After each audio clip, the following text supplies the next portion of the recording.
մարդկանց վերաբերմունքը այս իշխանությունների նկատմամբ, որի ղեկավար օրինակ ազգային ժողովի ամբիոնից ոչ կառուցողական է խոսում, վիրավորական արտահայտությունները հնչեցնում եւ դա օրինակ լսում է հանրությունը, կապ չունի դրա հասցեատերը ով է, օրինակ ասենք, երբ որ պատգամավորներին ասում է համբալներ, դա ինչ արտերկրում ինչպիսի դիրքորոշում է ձևավորվում։ Ուրեմն տեսեք, որ ասում եք արտերկրում սփյուռքում, այդտենց բան գոյություն չունի, կան տարբեր համայնքներ, տարբեր անհատներ, տարբեր կազմակերպություններ, ամեն մեկն ունի իր մոտեցումը, ամեն մեկն ունի իր տարբեր կանխահեսպես վարկածները եւ քաղաքական նաեւ տեսանկյունները։ Ընդհանուր առմամբ նորմալ մարդիկ, երբ որ մեկ այլ անձը նկատմամբ վիրավորական արտահայտություններ ունենում, բնական է, որ բացասական է վերաբերվում, բայց դա վերաբերում է բոլորին։ Այդ թվում Նիկոլ Փաշինյանին։ Այդ թվում բոլորին։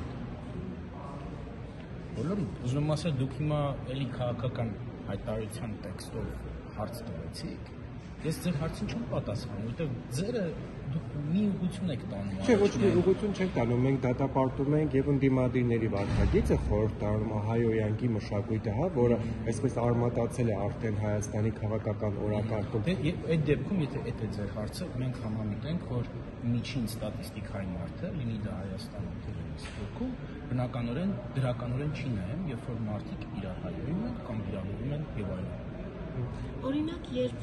արտասահմանում դրսում ձեր Նիկոլ Փաշինյանի այցով պայմանավորված բողոքի ակցիաներ են իրականացնում խաղաղ, այդ մարդկանց մուտքը Հայաստան արգելվում է։ Այդ հարցին չեմ պատասխանի, հաջորդ հարցը։ Բայց մարդկանց մուտքը արգելված է Հայաստան։ Հարց է տալիս։ Բայց մարդկանց մուտքը արգելված է եւ դուք եք դրա հովանավորը։